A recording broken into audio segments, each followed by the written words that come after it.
all the girls. Bullshit dripping off the chin.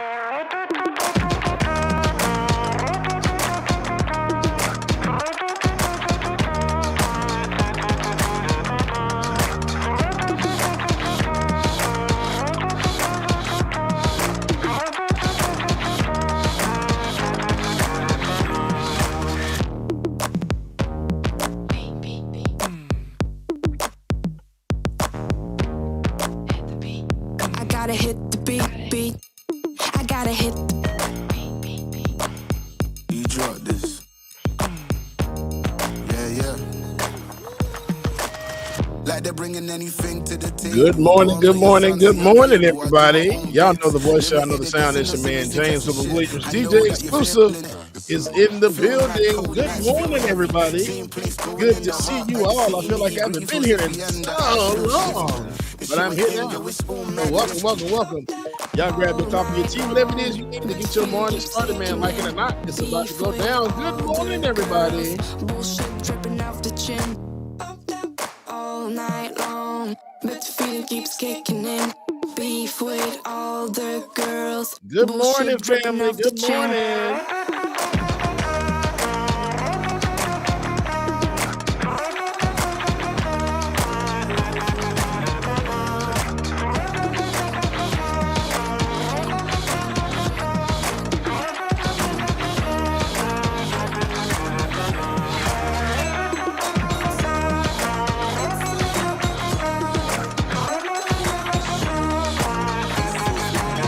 Shout out Priscilla. Good morning, Priscilla. Brother Latif is in the building. Team Tweety, good morning. Roller Dragon. Yes, Roller Dragon, the power brick did work. We are in la business. Yes. Boondock Dragon, good morning to you. Amber Layla, good morning. Tiger, what's going on, Tiger? Tyler Hackman, good morning. Fatal Flaw, good morning to you. Y'all make sure y'all stay tuned, like it or not. It's coming up there.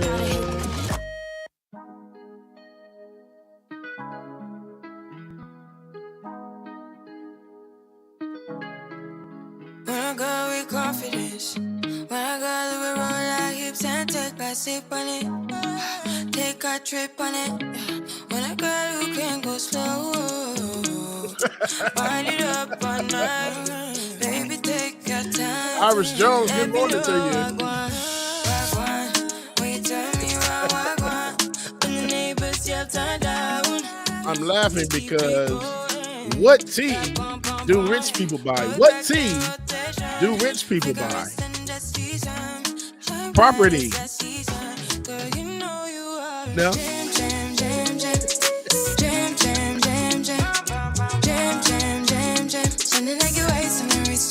Priscilla, I would be honored. Make sure you hit me in my DM on IG. I love doing a good wedding, man. So hit me up, Priscilla. I got you.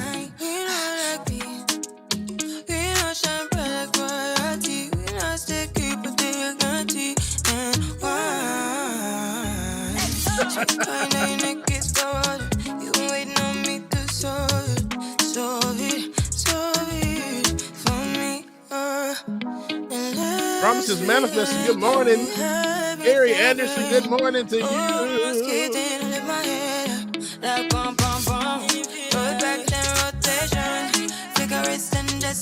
Property.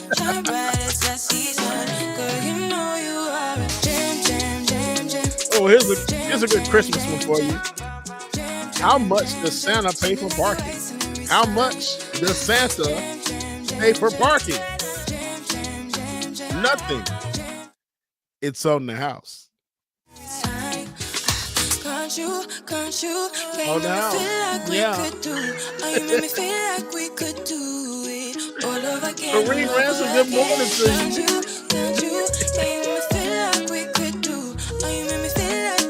Grab, good morning. Jessica Merrill, good morning.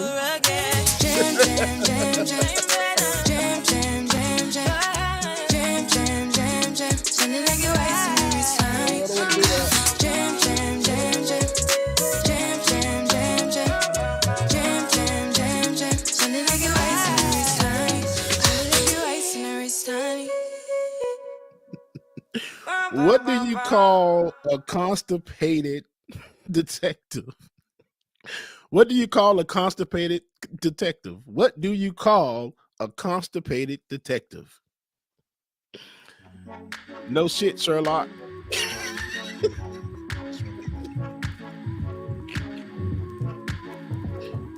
I'm going to hell. Spin Cycle Dragon, good morning. Chewy, yes. The birthday trip was amazing. I really enjoyed myself. When I say I enjoyed myself, I mean I did everything. I rented me a scooter. I scooted myself around Epcot all day long. I went to Mexico and had me 2 tequila flights. That's like 10 shots. Then I got back on my little scooter, drunk, driving, zooming all the way through the park. Rode the Guardians of the Galaxy ride twice, which was hands down the best roller coaster I've ever ridden in my life. It's amazing, absolutely amazing. I went to the Space 220 restaurant, which is like they're eating in space, and it was amazing. Y'all, the trip was amazing. So thank y'all and everybody that supported and for the birthday wishes. I appreciate all of y'all and love y'all so much, because without y'all, man, probably wouldn't have happened. But when I tell y'all, I enjoyed it. So thank you so much, y'all. Zozo Bob, good morning to you. With a brand new model. Yeah, I called out Carlos. Said I won't be calling. Instead of my own The big piece, good morning. It wouldn't make much sense, so yeah. Ask me how it feels. I say it feels too real. When you pick up speed, close the pitch black weed. When you got your thoughts, all the in there deep. What about your heart? Does it beat too hard? Mine does.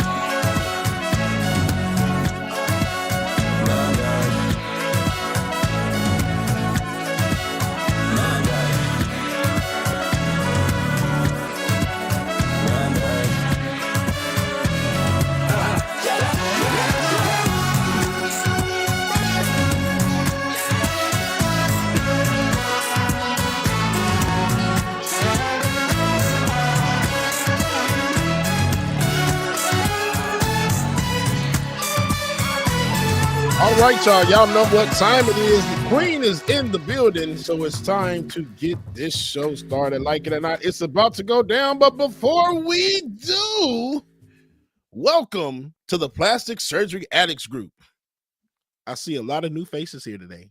Like it or not, it's going down. Good morning, y'all. Hey, man. Yeah, it's the summertime, right? Let's get it. Like it or not. Not anymore. Like it or not, it's going. Like it or not, it's going. Yeah.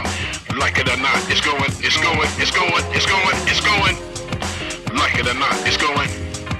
Like it or not, it's going. Like it or not, it's going. It's going. It's going. It's going. It's going down. Rebecca Zora's in the house. You know she got a funny story to tell. Talking politics, culture, a real life is. I live in life in the ATL. Benjamin, yeah, that's my man. She's always coming up with the master plan. Politics, dreaming, trying to find the meaning of life. While the feds keeps us in stride. I am your DJ exclusive. Y'all know who I am. I stay dropping them jams. Good hope, dad jokes, culture is politics. What's here right now is the culmination of all of this. I started out with the mic in my hand, and I ended up with the plethora of fans. I love bringing joy to the people. It makes me feel great, makes me feel regal. I do what I do for you. Tuesday to Thursday, you know how we do. Let's go. Like it or not, it's going down. Like it or not, it's going down.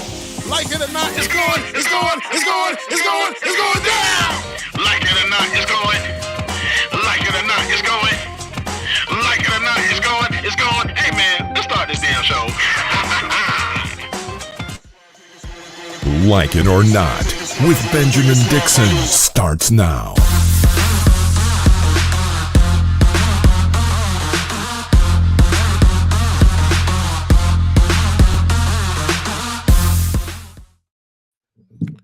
Good morning, good morning, good morning. Good morning, everybody. How are you? Just wanted to make sure everything was good. Mic was on because I literally just ran to the seat right here. Good morning, everyone. Welcome to Like It or Not. Welcome to Like It or Not. Sorry. Because there's 3 of us now. I don't know. Oh, okay. You know what I'm saying? Actually, we'll put the queen in the middle though. Get me out of the middle. Put the queen in the middle, and we'll follow your lead. Okay. Good morning, everybody. Oh, wait, go ahead, Bubba. Good morning, good morning, good morning. I forgot. It's been a while since the 3 of us had to do it together. Where we're free to tell the truth And not care who doesn't like it. Ooh, Hey, boy. We made it. We made it. That's because it's been a minute since all 3 of us been on here this morning. But I am happy to see you guys. How was your weekend? Was it like a holiday or something? I don't remember. It was a holiday for the man. Yes, it was. It was very enjoyable. Look, I'm like, what holiday was it? Oh, Bubba said, girl. Bubba, sorry. I've been bedridden. So how was your birthday? What was going on? Like, what did you do? Talk to us a little bit about that while I get my charger together. Okay. Can't stand you. Wednesday went down to St. Petersburg, chilled with my friends' family. That night they took me out, so we went out to eat. Then Thursday got up, drove to Orlando, went to Disney World, went to Epcot. And when I tell y'all, I had the best time ever. Like, I rented me a little scooter, got the last scooter in the park. I was riding a little thing, just going all over the place, like Rebecca and her little Beetle over there. My car. So my car doesn't. Yeah. Now this car doesn't make that sound, thankfully. But you were on the scooter all through Epcot. I saw that you had some shots as well. Oh my gosh! Shots, was it? Yeah, 2 tequila flights in Mexico, which was like, whew, was a lot. But when I tell that's you, a lot, Epcot is not in Mexico. Epcot, it's a Mexico. They have a Mexico in Epcot. You know, you can drink around the world. Yeah, so. Yeah, you said you had 2 flights. 2 flights. That's 5 shots of tequila each flight.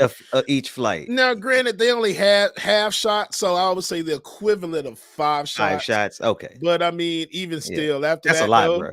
Riding around in the hot sun, I was about to run these goddamn kids over. He gonna be the first person to get a ticket on a hover round. Get a citation.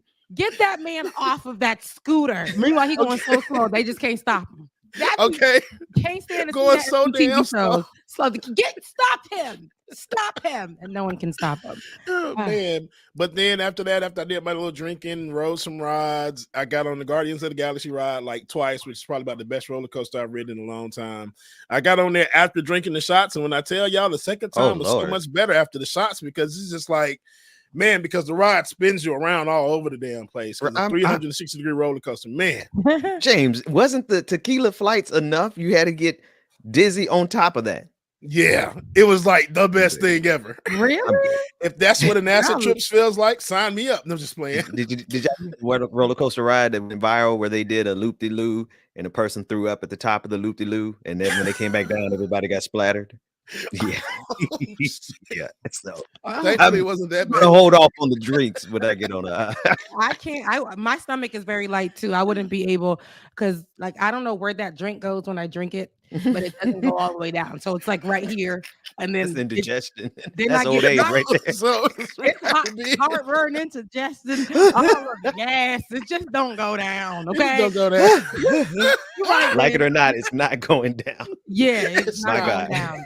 Okay, and that's why find out your drink just stay right there in your chest, and that's it. Just stay right here. And then that's why I'm like, oh y'all, I'm not feeling. But I have to handle I have to start thinking about other things. I gotta think myself back into sobriety. That's when you know. See, this is what alcohol doing to y'all. Y'all might as well go ahead and get on the weed, like Stephen A. Smith say, because that's a lot. Yeah. But when you do both at the same time, it's like you cross each other out, but then it's just like you still high a little bit, but then you get drunk a little bit. So it's just like it's a good thing. But I wouldn't know nothing all about before that, you get on the roller coaster ride. All before you get on the roller coaster ride. Well, you had a good time. I have since removed dark spirits from my system. Dark spirits such as Hennessy. I have removed. Listen, any VSOP straight, you won't find it in my heart. So the only dark liquor that I do is the one that my ancestors may or may have not stamped. But it's the Haitian rum. And so that's the one that I can only do. And I can't even get the 25-year one. That's the one that's like in a special box. When I used to, back in my younger days, like, oh, throw that back, right? Now I look at it, I use it for medicinal purposes. I put it in my tea. I cannot just drink that. I use it to clear up my nasal cavity. Like Right. if you ever get stuff in your Right. nose, it just clears it right up. Just like that. And then all of it. I don't know about the indigestion. It's like it makes the indigestion worse sometimes. Probably worse. No. It's actually for everything. We use that rum for everything. Okay, I swear. Ginger ale. You scratch your hand, you put it on there, it's gonna heal up instantly. Your baby's gums is a little sore. You take a little bit of that and you rub it all up in there. Your baby knocked out. You don't know why, but the baby ain't crying. Amen. All right. So with all that, don't tell all the secrets. Okay. Hey, Rebecca. Bubba, I am so glad you were able to enjoy your birthday. I know it's your, yes. What was it, 44? Yep, 44. Okay, so see, you don't have no problem with announcing your age. It was awesome because I turned 44 on December 8th. 4 + 4 = 8. I'm like, that damn year completion. What's going on? Come on, somebody. All that numerology. Okay. It's all, yes, angel numbers was all up into your life. Okay. Okay. Hello. I like that. You know a little something about angel numbers. Just all right. Now, let's start with this story. I know yesterday, and I apologize, I wasn't here. I was under the weather, but the team is here today, and I think it's a beautiful thing that we're here today, right before the holidays too. So let's get some stories out of the way. I want to start with this one. I'm going to start with the second story, Josh. Actually, just because I want Ben to have a discussion about it, since we know it's just crazy. I don't know. It's just real weird. When we're watching Democrats, I guess, jump the boat right in front of our eyes, but we've been knew these things were happening, but it's just crazy to see it in real time. Senator Kyrsten Sinema a few days ago has decided that she's officially switching from the Democratic Party to be an independent. Ironically, though, she hopes her decision to remove the D. Why are you doing Rebecca Azor, why are you like this? I don't know who's like this because he was playing and like me. Y'all know I'm on air with children. Anyway, she's removing the D from next to her name will bolster her brand back home. It may contribute to a Republican being elected senator from Arizona in 2024. Many saw this coming as Sinema's hesitation to do anything to help the people always struck out as an anti-democrat policy. It's crazy. With the numerous donations Sinema has received, that's the D that she has received, is donations from wealthy contributors and her joy found in stunts to agitate the general populace. Sinema may as well have changed, again, the D next to her name to R. Oh my goodness. One can only wonder when Joe Manchin will follow the same path. Anywho, let's take a look at Kyrsten Sinema on CNN and her pleading her case. Children. You're up for re-election in 2024.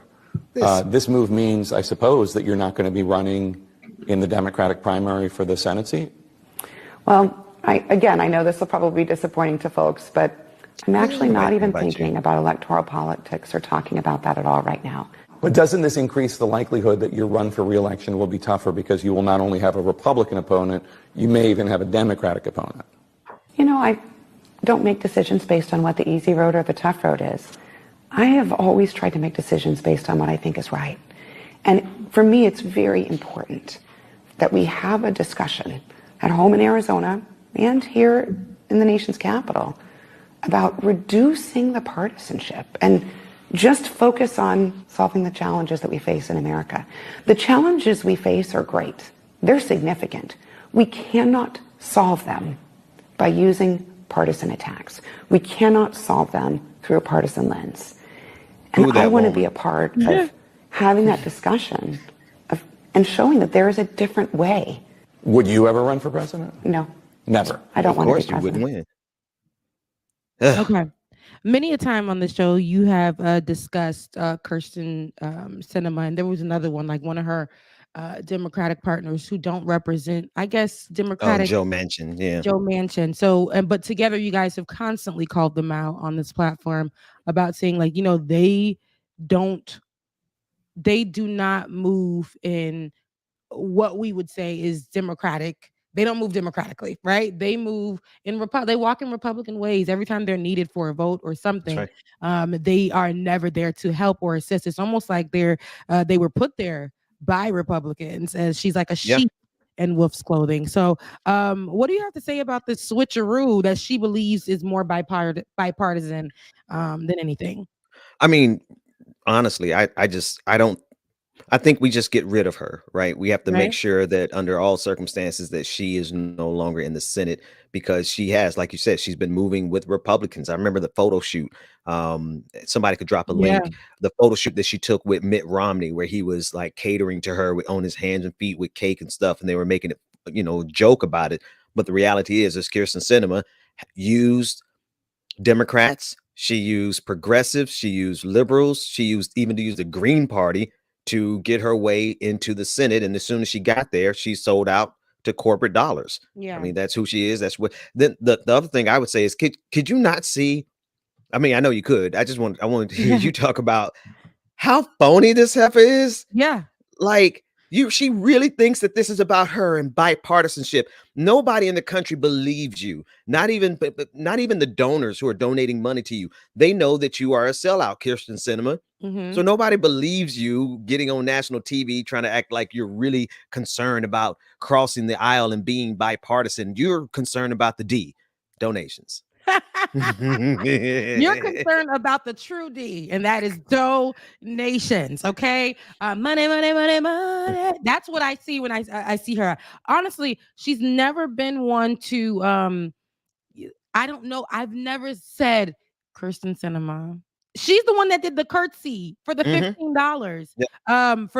For us to get down to the wages being $15 instead of $7.25 or even less in some other parts of the state. But or the country. I don't like that she was somebody who was supposed to be on our team. I already think a lot of Democrats move in conservative ways, and at the end of the day, if you gonna at least lie, show us that, okay, like, let me still kind of ride with the Democrats a little bit on something, and then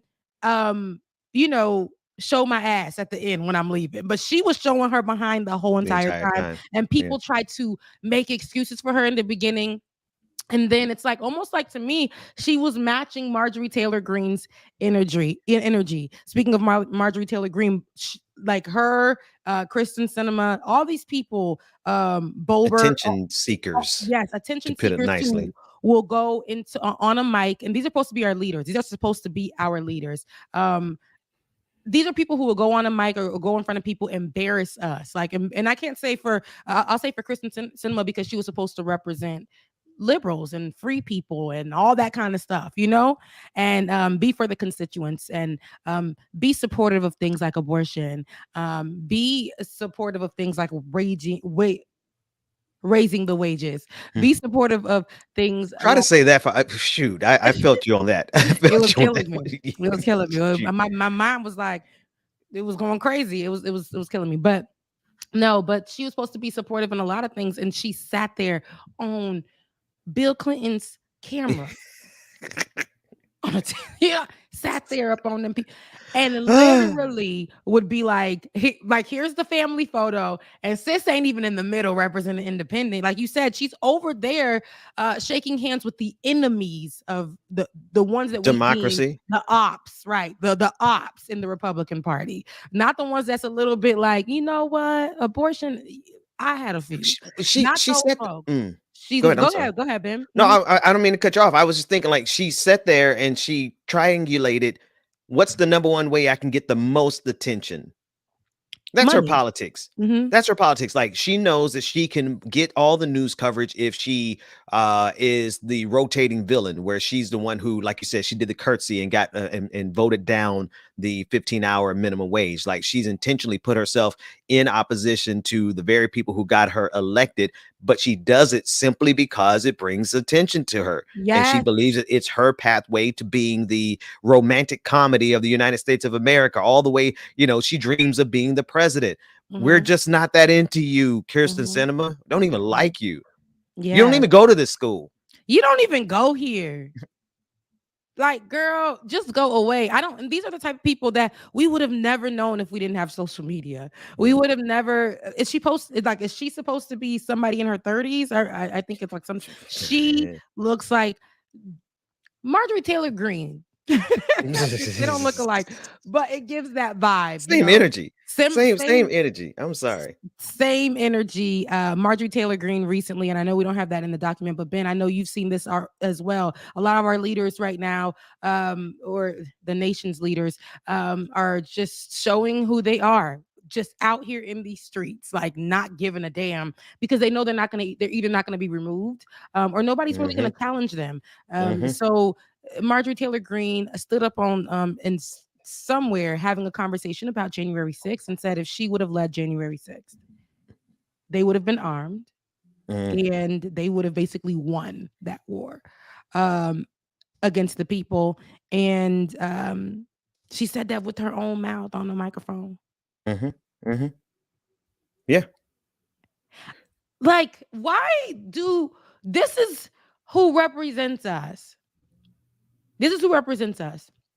And I mean the nation, because she don't represent me, but I'm saying as a whole, what examples we have nothing but mess in leadership right now. Nothing but mess. We recently just came in the state of Georgia from a whole moment where we had to almost fight for it was almost like watching the drag race and seeing the drag queens get up there. And we know sometimes one of them drag queens don't even qualify, but we know somebody has done the job and gives us a mean Vogue and lip sync for their life. Herschel Walker did not fit anything. They were up there, and it was really, really embarrassing to see that this is what we had to fight for in leadership. Kirsten Sinema, I don't know how she got there, but she's embarrassing for leadership. She's clearly ops. We have Marjorie Taylor Greene, embarrassing for leadership. Okay, a lot of the Kentucky leaders, I mean, embarrassing for leadership. Where do we go from here, Ben? Where do we go from here? I know that we have to vote. I know that we have to push. But do you have faith in anything when it comes to our leadership and the forward movement of what we want America to be? No, but it could turn into a yes. I mean, we really are being led by the Neanderthals. I dropped a link to Josh of Marjorie Taylor Greene, and she's coming out of the gym in her true form. And I don't know if you all saw that video, but my God, today, life has not been kind to that woman's face. But just as ugly as she is on the inside, the politics of America have gotten so ugly and so petty and so just destructive. Yeah. That when you ask me that question, Rebecca, like, do I have any faith in this country? Not in the regime that's in charge right now. Not in the fact that we have Kirsten Sinema on one end, Joe Manchin on the same end, and then you have Marjorie Taylor Greene. You have the Republican, the January Sixers, who are trying to push even further. It's not as though, trying to overthrow the country on January 6th was enough. That was just a warm up for them. So do I have faith in the leadership of this country, that the Democrats are up to the task of taking on these Neanderthals? No, but I think the people can. I think we, the people, will have to. I don't know, because the people are a little fickle these days too. But you know what? But you know what? There is a visual. So let's take a look at Marjorie Taylor Greene. Joe Biden, you're not a president. You're a piece of shit.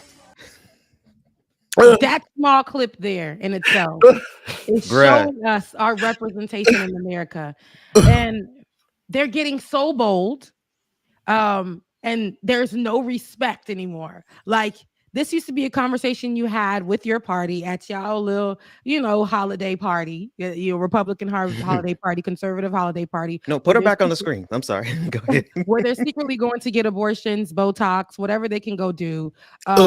And here is somebody who said that she would have been at January 6th armed, ready to kill for America. It looked like somebody punched her right in the middle of the face. I'm sorry, I had to say like that. She got hit in the face with a pan. With a pan. With some hot grits or something. Lady, she looks like Lady Cassandra from Doctor Who. I know most of y'all are not going to get the reference, but if you look up the stretched skin face lady off of Doctor Who, God. It's the last human, and her face is stretched so far. That's what Marjorie Taylor Greene looks like. But she looks like she don't season her food at all. I'm sorry.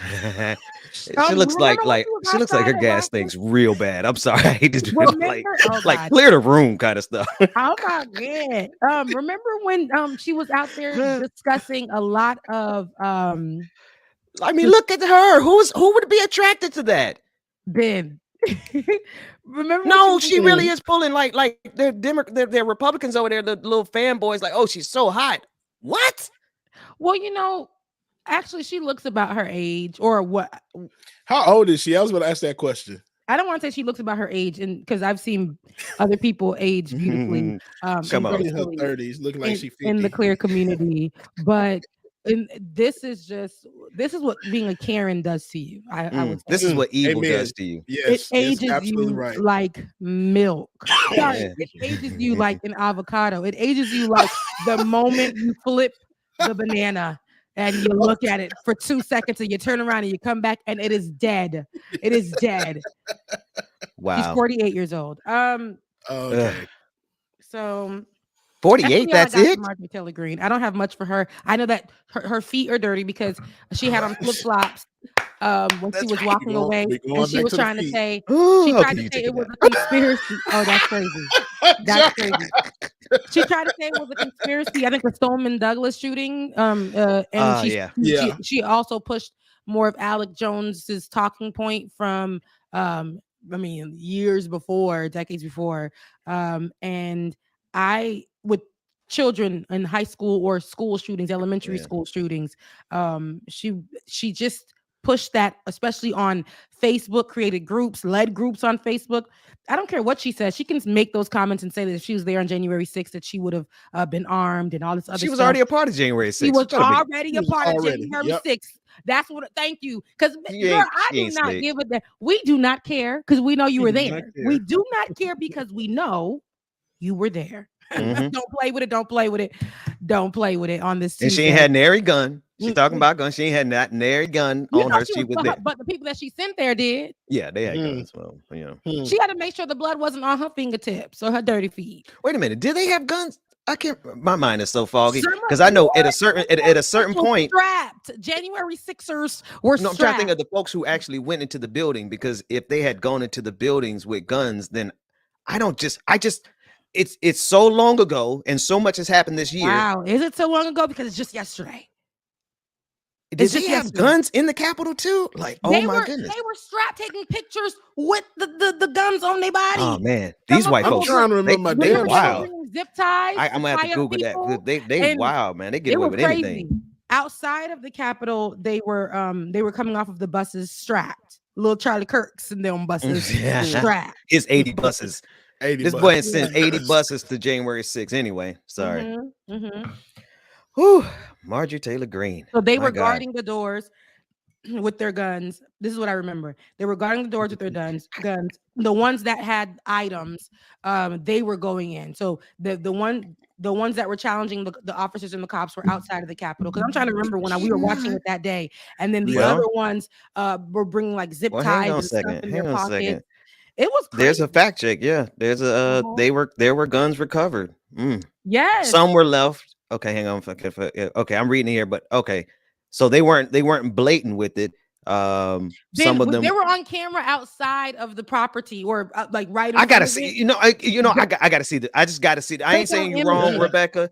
I'm just saying that if a single white person got within walking distance of the Capitol with firearms and they didn't get laid out by some bullets, like sprayed, like, you know, because just think of a black person. If we just went to protest, you know what would happen to us.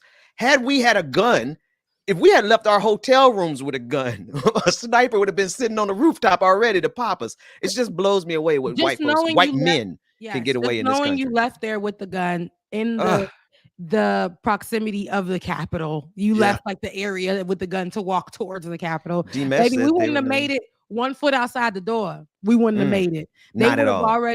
They would have already like that's killed crazy. us. Yeah, and somebody just said in there too, like, dang, you died already? God dang. But yeah, somebody said my camera, yeah. But somebody said that there was a lot of cops that were there that were at the actual protest. They have their service pistols there as well, too. Okay. Okay. Wow. Wild. Yeah, I can't believe you don't remember. Those people were coming off of the buses and with their strap full of guns. The KKK, other white nationalist groups, they were coming in strapped. The ones that were protecting the amendment for themselves because they believed that their rights to carry were going to be taken away. They were complaining about that on the steps of the Capitol. My rights to carry. I can't lose my gun. I can't lose my American right. Remember, they were doing all of that in the name of Donald Trump and his peers. Okay, Republicans literally started a coup at the damn. It's crazy that happened, and that was 20 seconds ago. Was that no, it's big. See how time is funny like that. Time is crazy like that. No, but a year ago was crazy because I could have got pregnant at some point, had the baby, and my baby still would have been a baby this year. I got stuck for a minute. I was like, is she like hell? I was like, is she telling us something? No, using a really extreme example. But you're right. That baby wouldn't even be 2 years old yet. Back then, we had more rights with abortions, I feel like. So, I don't know. This is why you bullshitting though. That's real though. That's the truth. Oh goodness. In other news, no, seriously. In other news, though, that's crazy because that's our leadership, and they're still leaders. A lot of them weren't reprimanded. A lot of the people that were on the no-fly list, remember for a year, and they were crying because they were on the no-fly list. Some people didn't have certain kind of food in the when they did go serve a little bit of time. Oh yeah, so they gave them. Yeah, so they started giving them dog food on a platter, but in like gold bowls and stuff. So like this is what we're dealing with. Some people are back on the fly list because all miraculously they've done good in the community by donating some money to a black charity or a black orphanage or something. And that's back on the fly list. Well, they all are, generally speaking, they're all getting off with a slap on the wrist. Yes. Yes, they are. Yes, they are.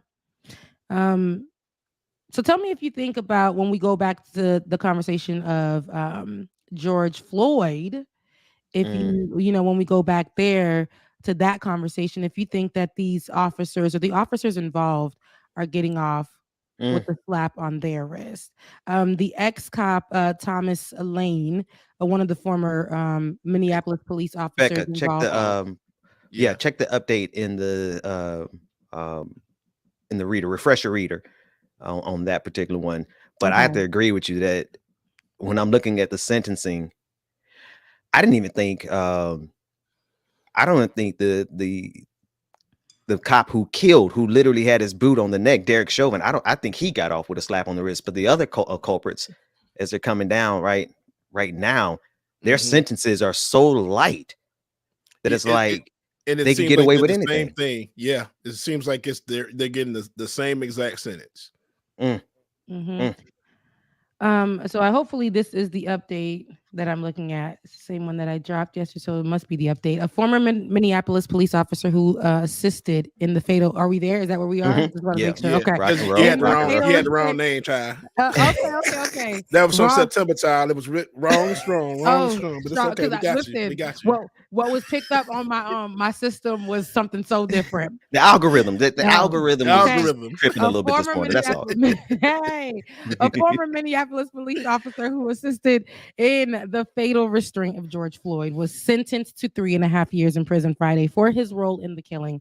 3.5 years. I repeat, 3.5 years, 3.5 years. Not a full 4, 3.5. Even if it was 4, it would still be not enough. But 3.5 years in prison Friday for his role in the murder. J. Alexander Kueng pleaded guilty to aiding and abetting second-degree manslaughter on the day his state trial was to begin last October, agreeing to the plea in exchange for the state dropping a count of aiding and abetting, again, second-degree murder, unintentional murder in the May 25th, 2020 murder that triggered international protest against police brutality. Kueng appeared remotely from the U.S. Bureau of Prisons Elkton facility in Lisbon, Ohio, where he's serving a 3-year federal sentence for violating Floyd's civil rights. He did not address the court.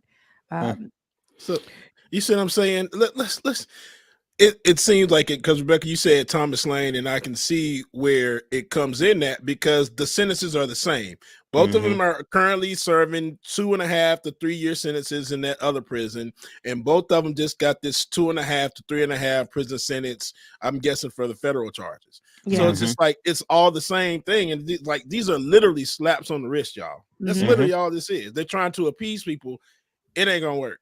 It's not gonna work. It's not going to work, but it's working for them. The system works as it is intended to, especially for cops. I mean, cops really are they're going to be the first in line to get the least time. And then white men will be right after that, because we know cops come in different colors, creeds, but there is a way that they function in white supremacy. And then when there are laws made that are meant to uphold white supremacy, a lot of those cops get a slap on the wrist. People who are after that, who could have just murdered somebody because they felt threatened by somebody just being black or being usually get a slap on the wrist. Meanwhile, we got black folks who are right now serving time because they wanted to sell a little bit of weed on the side of the street to help feed their family, keep the lights on. They're still serving time. They're serving like 20 years, 10 years. A lot of their life is taken away from them, but people who have murdered somebody. That's right. Yeah. We watched a murder happen. Yeah. I like the way you are focusing on the fact that it was murder. Yeah. Not this passive aggressive word that the media uses, death. No, it wasn't just a death. You know, people die in their sleep, right?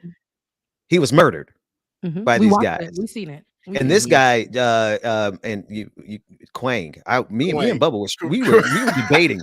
We were debating. Now, how the hell is it Kueng? Is it Kueng? Kueng. I like Kueng.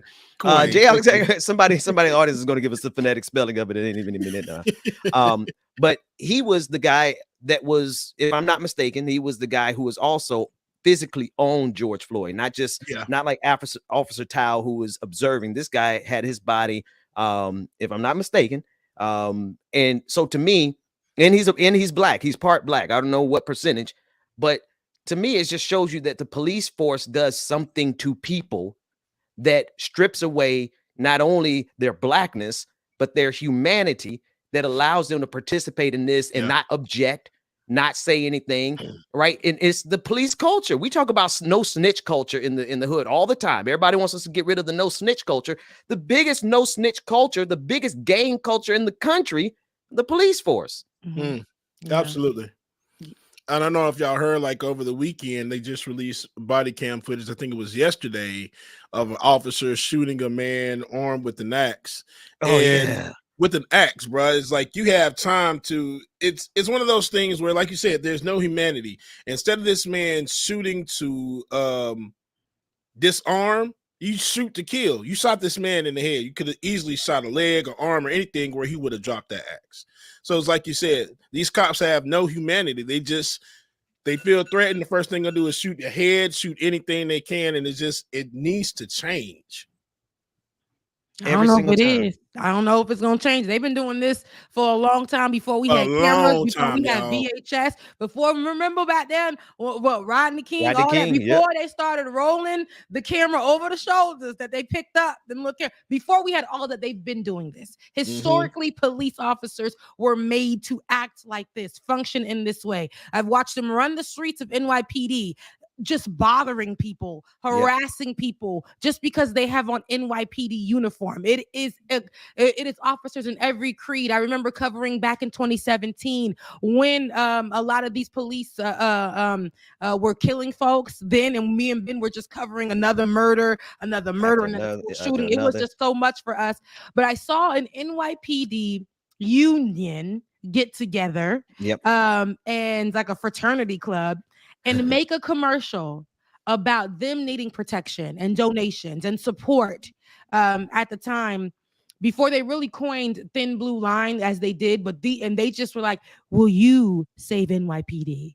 NYPD is being attacked everywhere we look. What the hell? And NYPD's reputation is going down the drain because of senseless murders that may or may not have been at our hands, but still NYPD needs you to continue to support and help us be at the top of the ranking of pieces of we need that support. Forget every family that we've hurt. Forget every life that we've taken away, every life that we've taken away from the world because we were upset, because we felt threatened, because somebody looked at us the wrong way, because somebody told us what their rights were. Forget that. We need your support. Police officers are people too. And then the commercial faded to like blue or something. I will never forget covering that. I was in shock when I seen that. I thought it was a lie. And what's crazy is you wouldn't see that story in mainstream media. You wouldn't see them cover something like that in mainstream media. But there are unions not from that angle for sure. There are unions set to protect officers after they murder someone. No, they are all in league. The media is in league with not just the police forces, but like you just said, police unions. Like police unions are not the police. They're like fraternities. They're fraternities. When you get a statement in the press from the police unions, it might as well be from your local chapter of drunk white boy fraternities, because that's all they really are. But the news media gives it as much credit as a scientific study that's been falsified and peer reviewed. No, every press release you get from these police unions and even from the police themselves needs to be inspected with integrity, but we don't get that at all. Right. No, we and this is what we get is these fraternities that get to come out, drop commercials, make money, utilize the money to get Lamborghinis, Roswell, Georgia, Sandy Springs, Georgia, to pimp out Lamborghinis and just because they have billions of dollars in budgets. On my way in Florida, the state patrol car, the state trooper cars were goddamn what's the big body Chevrolets? The Challengers. Yeah. Souped up Challengers. And you ain't gonna catch any and everybody. When I first used to come visit here, this was back in 2000. My sister, she lived out in Sandy Springs, and I used to live out in Sandy Springs too. But when I first used to come visit her around 2008, around 2000, those early 2000 years, it was long ago, good times. But down Sandy Springs, you would see in the Sandy Springs Police Department, people would stop just so they can take pictures with the vehicle. That's how they were garnering trust in the community. However, at the time, people that I knew were slinging drugs to make ends meet. Okay, they were slinging drugs and make ends meet, not to because this is what they couldn't get jobs because they had a record. They couldn't do, but they were doing what they could to make sure lights were on, food was in the fridge. Mother was sent to the hospital for her diabetes, and he was able to pay for it. It was a lot of that happening. Same cop that was over there when people were stopping to take pictures and all that, just whatever. Also told them, if you want to sell on this block, you gotta do X, Y, and Z for me. This is what was going down over there. But these are also the cops that are stopping folks for going 5 miles outside of the it's me. I'm that folks. They stop 5 miles over the speed limit. You be the one. No, but it sounded personal, James. I was listening. I'm like, she getting personal here. Must be somebody must have pulled her over recently. It took me back because then I got a super speeder for that. But oh my God, a super speeder. That's a double penalty. Double $200 more on top of $400. Okay. Yep. And $200 on top of the bill. They will make sure that you cannot get your license until that is paid. What kind of ridiculous? Every cop in y'all were talking about cars that they got. Every single cop in Florida has like the big body SUVs, like the same size as an Expedition, but it's not an Expedition. The top, like every single one, and they all tricked out with like state of the art everything. And I was on the beach working out one day, and then it was dark, but here comes. I thought it was a damn UFO coming around the corner, just bright on the sand, just shining light. I'm like, what is this? Cop car just playing with all his toys.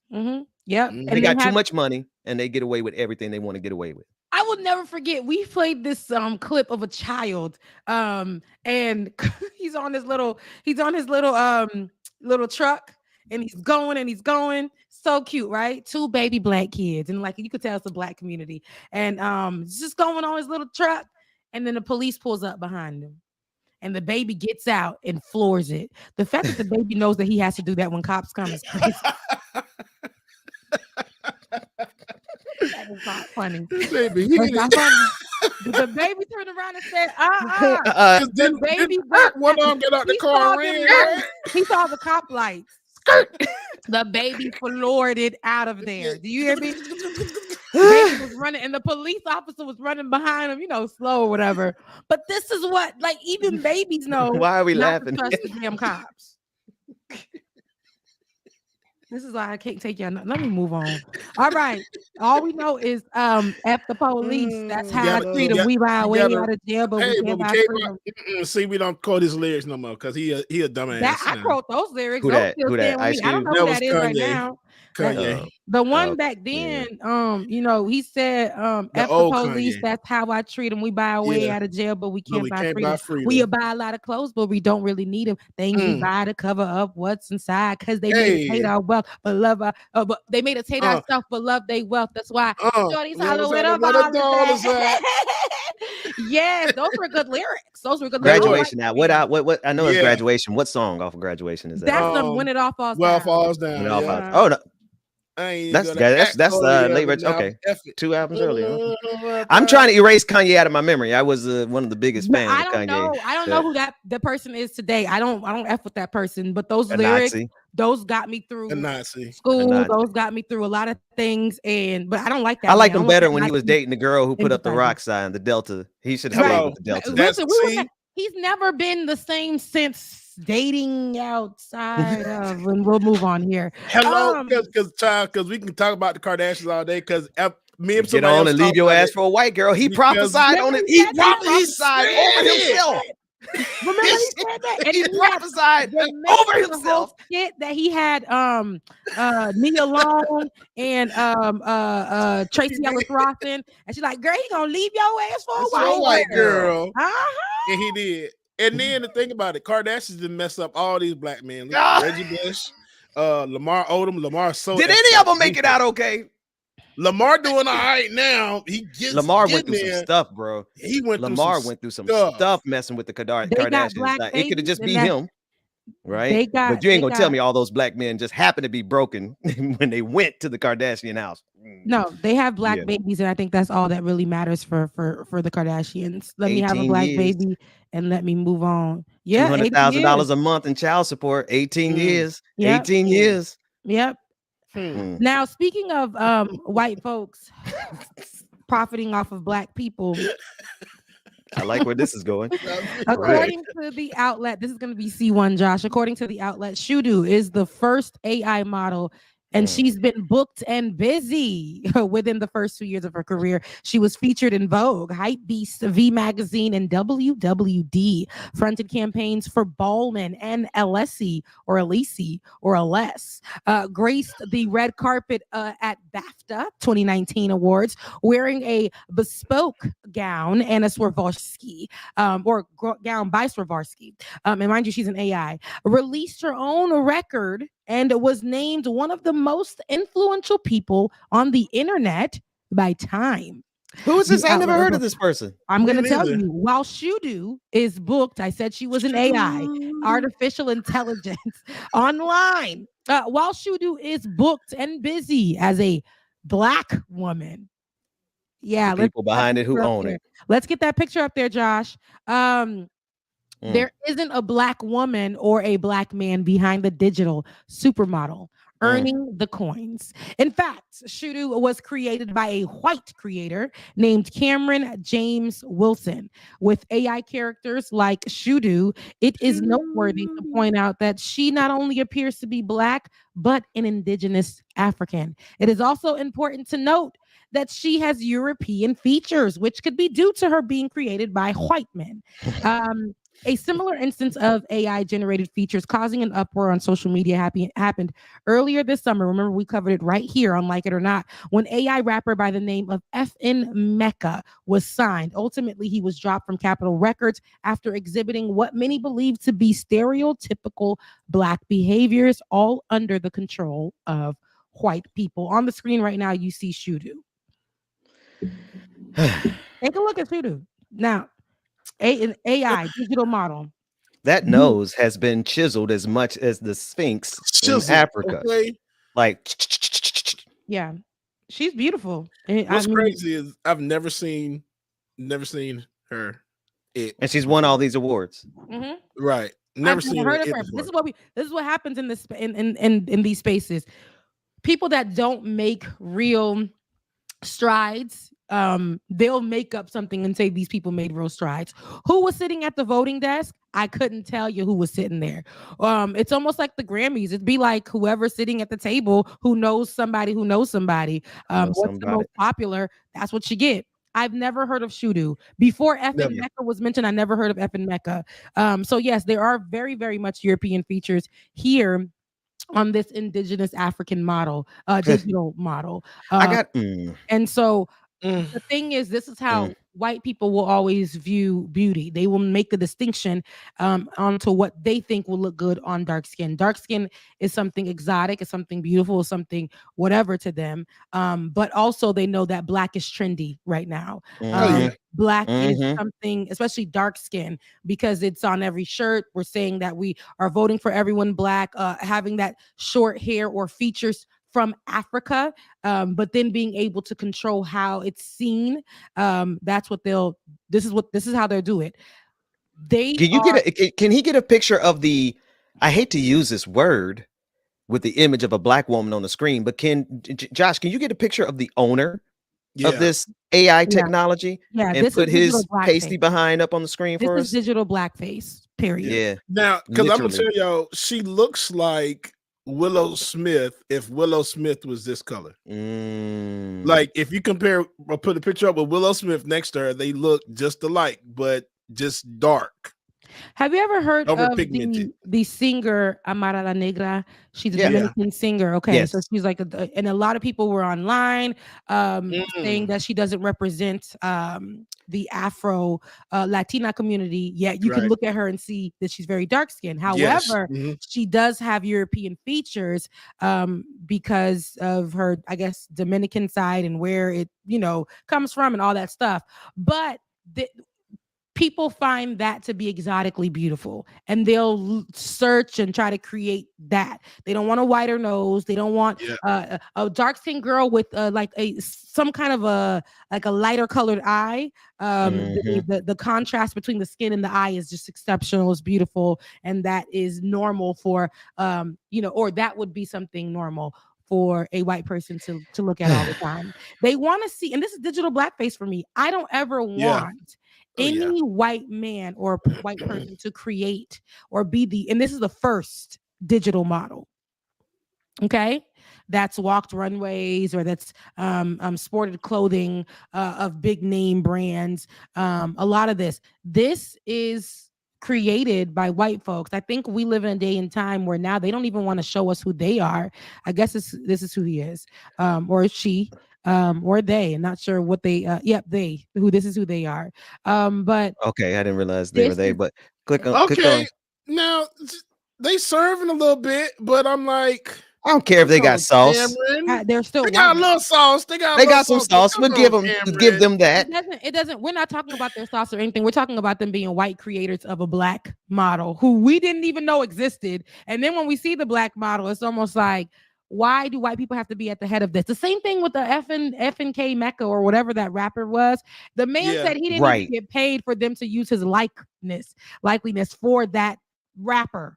They serving for real though. They're serving for real. I'm not gonna take that away from them. There's some life right there. There's life. I feel the life. However, Rebecca Azor, I agree with you. It's about this black AI model being created by whites. Okay, but and that's some drip. I can see why they did it. I can see why they did it though. Now it makes sense. What okay, makes now sense? It makes a little sense. No, but I can see the style.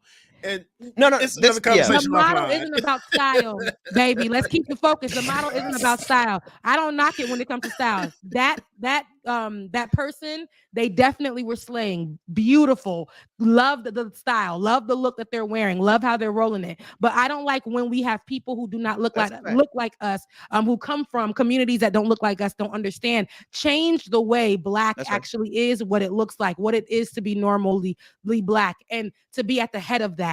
You cannot create a black look and just get away with it. That's why when this AI went as far as they went, we never saw who was associated with it on purpose. And that's because they knew if they can be behind the scenes and act as if it's created by black people, right? Just our assumption being that it was created by black people, it'll continue to win. Okay. But when you tap in and you dig a little further and you see who and what is behind it and what's profiting off of black people, black looks, black face, black imagery, it's problematic. It's very much. Let me ask this question though. Would it be problematic if he had input from people of color? Is it still problematic then? In what way? If this wasn't created solely by him, let's say he had input from other people where he went and said, "Hey, I'm working on this digital model. What do y'all feel about it?" I still think it's problematic. Yes, I do, because that's like sitting at the table. Back in the day, that used to be a step further, right? But then now, today, when I feel like if we can have somebody to lead it, period, and have that person lead the do we have somebody that has? Is there black people out there? And I ask this question all the time because I love black people and I love the stuff that we do. Is there anybody that can, that we can have that can put something out? I love that. And if they have, why have they not done it? Oh no, Beba, I love that question so much. Let me tell you something about having money and being and just being a person in the community that has a different skin tone, where you can just walk into a room and get connections because you know somebody that knows somebody that knows somebody. Our black community has always been at the bottom of that list when it comes to that. If you just put a simple Twitter search about AI creators who are black, you'll be able to find so many of them posting themselves, what they do, their work, and asking for help to get pushed out somewhere. They're always going to be at the last of the list, especially even when they're at the table, Bubba, and they're saying, "Okay, so what do you think we should do?" The room is still fully white. It's better to have somebody at the creating of it, the one that's at the head of it, not just somebody put into the conversation so that they can say, "Well, we had somebody black at the table." We've left that conversation back in like 2011. Where have somebody in the room that's black. Now, no, go to a black creator and have them head project, because that's the only way our representation can actually go further. Our representation can actually be authentic in this space and not watered down, whitened, in any way, shape, or form. There are creators. I know there are creators, because when this little AI rapper, when this little AI, not even the rapper, no, there's an AI trend right now that's going on the internet, where a lot of people are, making themselves AI and all that stuff. Black creators have been posting their AI, how they're doing it by hand, or how they're creating, and they've been creating, and just this app comes out, and people are literally paying to go change their face on this app, when a lot of these creators are like, "Man, I've been doing this. Look at my work. Here's my work from a few years ago."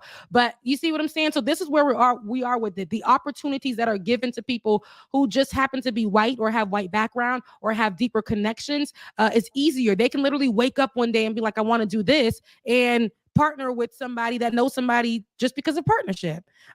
So black people don't have it like that often. That is something that is rare. And when they do have it, it's kind of like what we see is Kanye.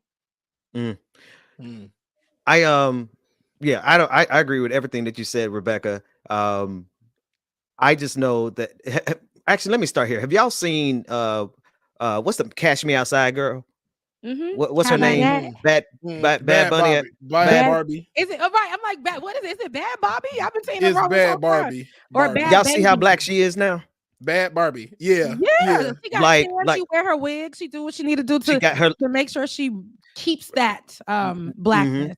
Y'all remember Jimmy Kimmel when he brought on that white dancer to do the black girls dance? She went super viral and became famous off a black girl. Y'all remember On Fleek, right? Black girl created that, but then when white folks got a hold of it, they cashed in on it. Y'all remember Period Period Poo, right? They take and they bastardize blackness and they cash in on it. So just on sheer value alone, the fact that he is they are cashing in. They are cashing in on blackness, and it's not just in America. You see blackness being cashed in on all around the globe. A lot of these videos that you see of small African villages and their little kids dancing, I really want to know if that money being made off those millions of views is going back to that village, or is it going to a white person's bank account? Talk about it, Benjamin P. Purnell Dixon, Reverend. You are in the house today, and if there's not an amen corner for you right there, I don't know what is. Hey, let me tell you something. That's very, very clear. How you said it is exactly. Those examples are perfect. Just the other day, I got on TikTok, and I seen that on TikTok. There was a woman who said, "Y'all, I'm gonna stop gatekeeping. I'm gonna stop gatekeeping.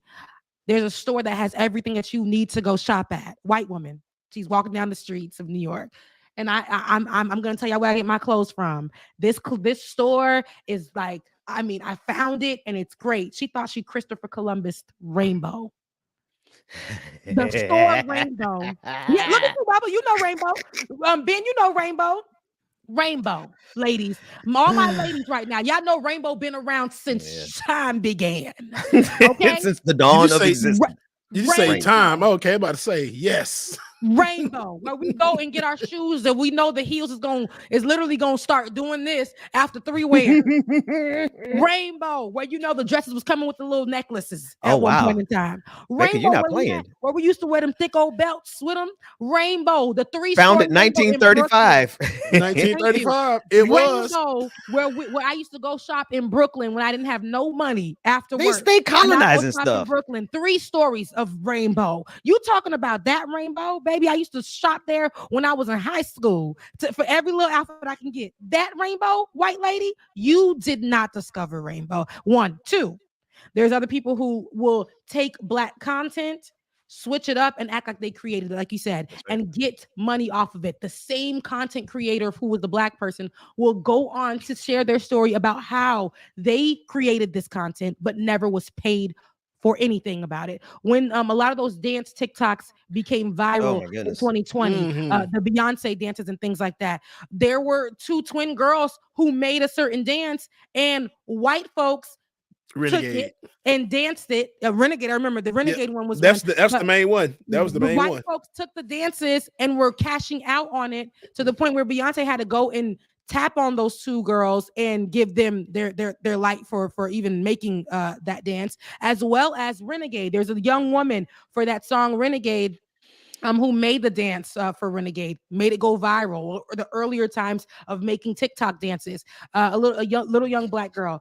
A white girl also did the Renegade dance. She went on every television you can name, every commercial, every single like she was thing. The one that made it. That's it. Until we got together, we unionized black folks on Twitter, and we started to say, give that girl her flowers right now. We tagged all the programming that the white girl was on. We did all of that. And not to make the white girl feel bad, but because you guys cannot be used to and okay with taking black anything, cashing in on it, stuff that you didn't even create or make.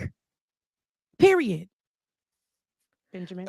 I want to read a comment from, and please don't take this personal. I just think this is a perfect example from Neon Death 07 saying that IP, intellectual property, is a creation of greedy capitalists, though. I agree. I think intellectual property is a problem, and we can address that holistically. But until such time that black people, and well, then they went on to say this, Neon Death said, are we here for capital or something bigger? Clearly, we're here for something bigger because we're paying to do this. Like we're not quite, breaking even doing this. So we're here doing this for something bigger. But to the bigger question, until this system changes, and where intellectual property is one of the number one ways to generate wealth, and you're dealing with Black people who have been systemically kept out of wealth, you can't ask Black people to relinquish the ability to cash in, capitalize on their talent in a system that's cashing in and capitalizing on their talent. Now I'm with the revolution and all, but until such time that the revolution comes, y'all better run these people their checks and stop taking from the Black community our very soul, our very talent, our best athletes, our coaches, taking everything from the Black community and then saying, well, why the Black folks ain't got nothing? Because y'all been stealing stuff from us since day one, square one. And so Kevin Reavers put something in the comment section, which brings my point to the point. Right? The cruelty is the point. So Kevin Reavers said the white girl that took the dance is Charlie D'Amelio. She now has a Hulu for her troubles because people felt bad for her. She now has a Hulu show and just won Dancing with the Stars. Ask me where that baby from Renegade is. Still trying to figure out how they're going to pay for their college, probably. Still don't know how their parents are going to pay for rent this month. Whatever she's doing, it's not what this one is doing. I can promise you that. When I say the white community felt so bad for her when we really said, no, get that girl, remove that renegade child away from everything because she's not the originator of that dance move. Put that Black girl in those spaces. Let that Black girl shine. When people came to her defense, like, we shouldn't do that. They're just children. If her video was more popular than the other ones, then we should allow. That was the whole thing on the internet. So they coddled this white young girl. That's where she got all these views to a Hulu from. show. Like when I tell y'all millions on millions of viewers, this chick has, and like it is her. I forgot all about that. Has her own goddamn Hulu show following her and her family around that is rich and well to do already before they had all of this shit. Before that. Before that. Whole goddamn Hulu show, y'all. Ain't no rags to riches story. Show. They didn't go from rags to riches. They went from rich to richer. And thank you. And I can assure you that baby girl, if she is making any money, it's nothing near what this little girl is making. This is what it is. I'm telling you. If we challenge to get our space, if we challenge these creators, right? This creator that they who created the AI, right? We challenge those creators, right? We would see some backlash. We would see backlash because we're asking them for the rights to what we look like. Is drop it, get somebody else. Look, get somebody else to do it. Get somebody else to do it. Somebody who literally fits. Get somebody else to do it. If we say that, that person's gonna cry wolf, and then all of a sudden they'll be on a show about their own story. If it was vice about versa, getting canceled, Black people would we would never hear about this thing again. We would never see them again. Their content engagement would be low as hell right now. They wouldn't have much to show except for I was viral at one point on TikTok. That's it. Bragging rights. That's all Black people get left with most of the time. It's almost like when people try to hire me on for anything and they're like, we'll give you exposure. And I'm like, baby, I already get exposure. I need money. I get exposure all the time. That's why you have come to me, because you know what I'm good at I do. So if you want me to do anything for you, you're going to have to give me a coin. A lot of people think that I don't need the exposure. I need the money. Because until such time as the revolution comes, I need a donation. We got bills to pay. So y'all know I got to ask the question because my mind is just thinking. So situations like this, because this is an artist, digital art, it is an art form. So what happens? What should happen? What should be the recourse for this? Should he not draw Black people? Because read it through the article that Josh dropped. He does have another plus size Black model named Bryn that he's drawn. So at this point, what happens? How do we move forward? Are we telling the artist that you can't draw Black people?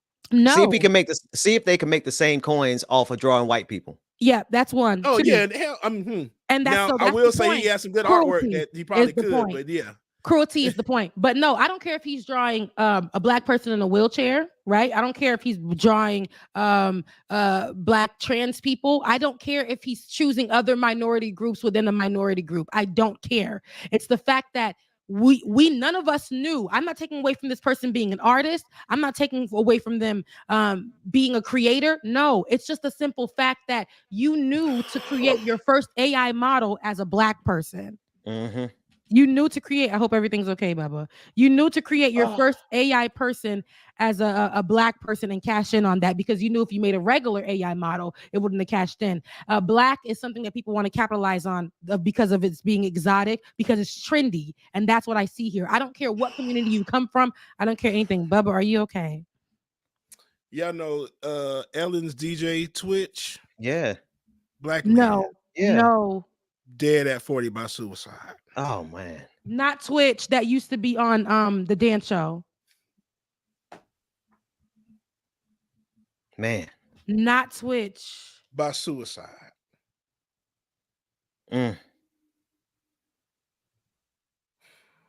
Wow. I'm very shocked right now, y'all. I Me met too, Becca. Twitch. I'm just like, I'm floored, bro. That just goes to show you that you think people are so strong and everything. They put on such strength and everything, but you like really have no idea what people going through. They said, and this is from TMZ, Stephen Twitch Boss, the famed DJ on Ellen DeGeneres show, is dead. It said law enforcement sources tell us that his wife, Allison Holker, ran into an LAPD station Tuesday, and she was frantic because she said Stephen had left home without his car, something that was not like him at all. They said a short time later, police got a call for a shooting in an LA hotel, and they found Stephen there, dead from an apparent self-inflicted gunshot wound. Wow. All I remember is Twitch from that one dance show. So You Think You Can Dance. Yeah. Wow, that just really took me off. Oh, that is sad. And prayers to his wife. His child. Wow. Wow. And I think she just had that baby too, not too long ago. Prayers over to that. Wow, that is so sad. That is really sad. And I know the community who watches Ellen DeGeneres, people who followed Twitch from literally So You Can Think. I remember that being one of my faves on So You Think You Can Dance. But life is very, very 3 children. hard. Wow. Thank you, Neon. 3 children. Wow. Wow, that just hit me. That just hit me. That's 988, y'all. If y'all know anybody struggling, 988. Call or text 988. That is a line that where you can get assistance, talk with somebody, emotional support. If you are thinking about suicide or you are feeling suicidal or feeling down, feeling depressed, 988 is a perfect number that they've created that you can get help at any time, 24 hours a day. Prayers to his family. Prayers to his family. Because the thing that hit me most because of the black man. I hate hearing stuff like this. You know, man, a lot of people don't consider the weight that black men have just as a group by ourselves. I mean, we have our shared plight with black women. We have our shared plight with any other number of intersections. But yeah, there's some stuff that right around 40. I'm gonna be honest with you, somewhere around 40, that thing starts to get extra heavy. Now you consider extra heavy, Ben. Yes. You consider being on the national stage like he was, like having all the light that was shining on him and struggling with everything that he was struggling with. And I think what I'll just say to add to that, I'm not a black man, but I think black men deserve healing too. Yeah. Amen, Rebecca. Yeah. Amen. Yeah. Well, I don't want to end on that note. Yeah. But that's listen. That's horrible breaking news right there. That is horrible breaking news. Support love. We'll find out more and make sure we give a proper memoriam to Twitch on the show. So the story is still developing. Rest in heaven, rest in peace, rest up, Twitch. We'll end on a more positive note so I can leave you guys with this on your hearts. The Fisk University Women's Gymnastic Program. We're on D1, Josh. The Fisk University Women's Gymnastics Program is the first at a historically Black college and university at the NCAA level. And it make the team will make its debut on January 6th. Not 6th. January 6th. Goddamn January 6th. Okay. Hold up. Where were you? Where were you on January 6th? Anyways, this Las team, Vegas. a Black women's gymnastics team, the first ever of its kind at a HBCU at the NCAA level, will make its debut on January 6th at the inaugural Super 16 in Las Vegas. The 2-day invitational will be held January 6th to 7th. Every time I say January 6th, I just don't feel right. But the 2-day invitational will be held from January 6th to the 7th at Orleans Arena. The field includes each of the last 3 programs to win is an NCAA championship: Oklahoma, Michigan, and UCLA. Sunsia Lee, the all-around champion at the 2020 Olympics, will compete along with her teammates at Auburn. Lee, a sophomore, earlier announced it will be her final season with the Tigers. She plans to return to elite competition in the summer of 2023. I'm saying all this, but I want you to see these Fisk University gymnastics women right now. Josh, roll that beautiful bean footage.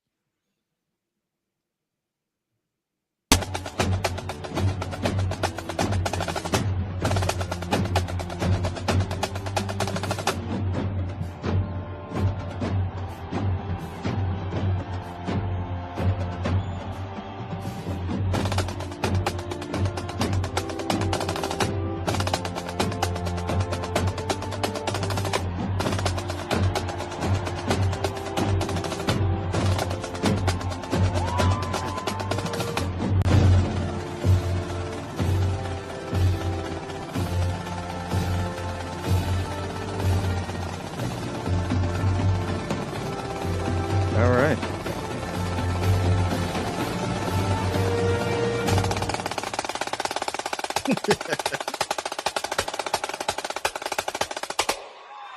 Boom. Stick the landing. I love to see it. Ben, I bet you don't know what that drum line is from, Ben. No, I do. It's from the movie that I missed because I left Bethune-Cookman.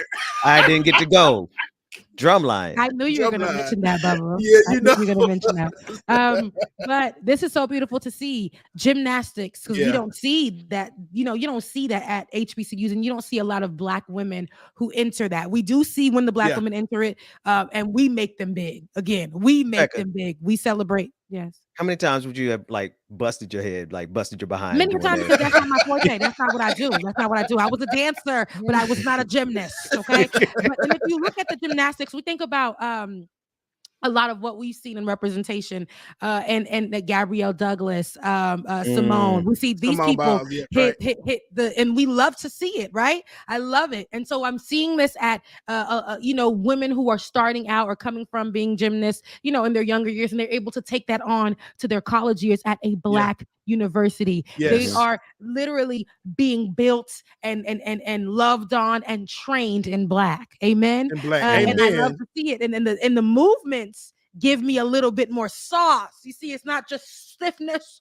it's giving me a little rhythm. Okay. And I love to see it. And I'm proud of this. I'm proud of Fisk University being the first to lead the charge. If we're gonna, give HBCU love, that may not be coming from Florida A&M University, the highest of 7 hills in Tallahassee. Can't have everything, Florida. We can't have everything. We can't have everything. But being our sister school, Fisk University, I love what you're doing, and I love how you're doing it. Let's build these women up. Let's go ahead and give us some gymnasts. It feels good to see a Black female gymnastics team from an HBCU and not one of these PWIs. I love to see it. It's beautiful. It's beautiful because the training is coming from Black folks. From Black folk. Hello, somebody. Come on. It's coming from Black folks, and the dancing there is amazing. Yeah, I love to see it. I love to see it. Don't shake your head too hard, man. We don't want you to tip over. Okay. He got it in the that'd be the Holy Ghost. Yeah, it just jumps right. Something shoots right up in your bones, and you can't control it. Okay. But shout out to wait a minute. Roland Jagged said, Sha-na-na activated. He did. That's golden.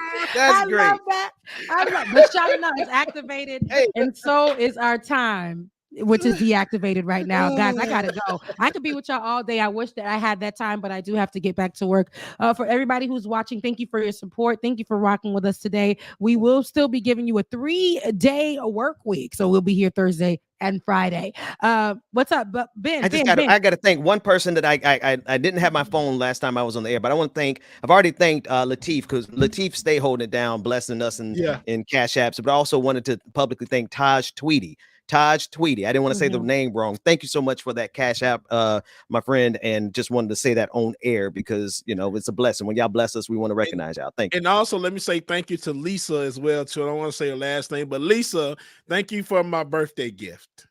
Yeah, thank you for my birthday gift. Support my brother over there. Woo! Thank you for my birthday gift, girl. Hey.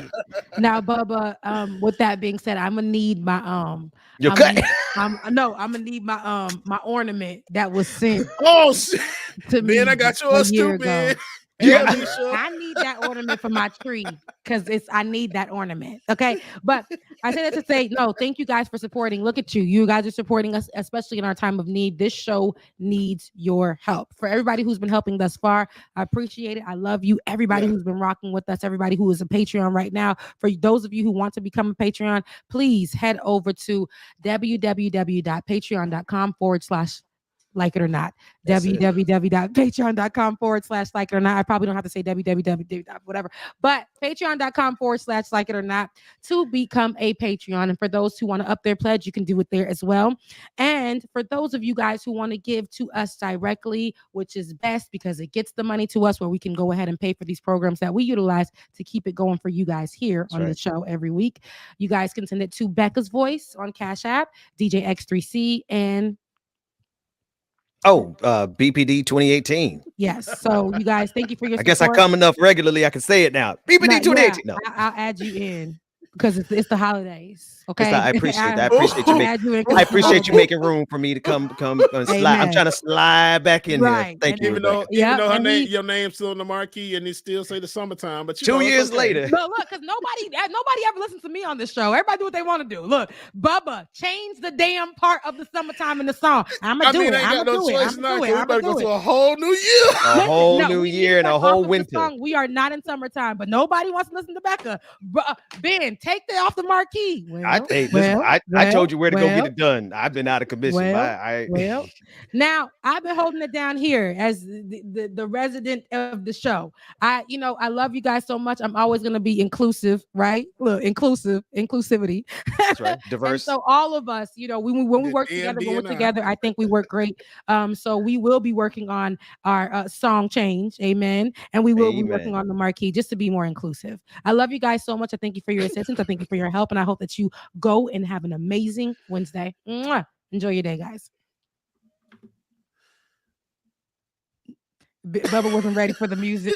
No, Josh. He said he's gonna try to blame it on me. Anyway, y'all, thank y'all so much for tuning in.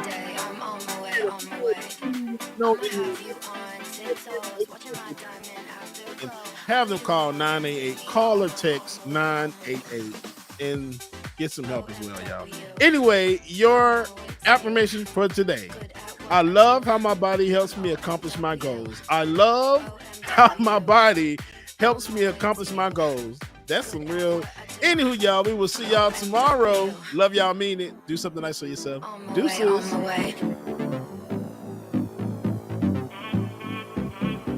They wanna judge me, I'll testify. Catch me on Insta, I'm verified. They want me quiet, I amplify. I'm on my way to the best thing that you've ever seen. You know that you bow to the queen. You lose all your senses and reason. I'll give you something to believe. OMW, on my way to you. Good at what I do. I'm OMW. OMW, on my way to you. Good at what I do. I'm OMW.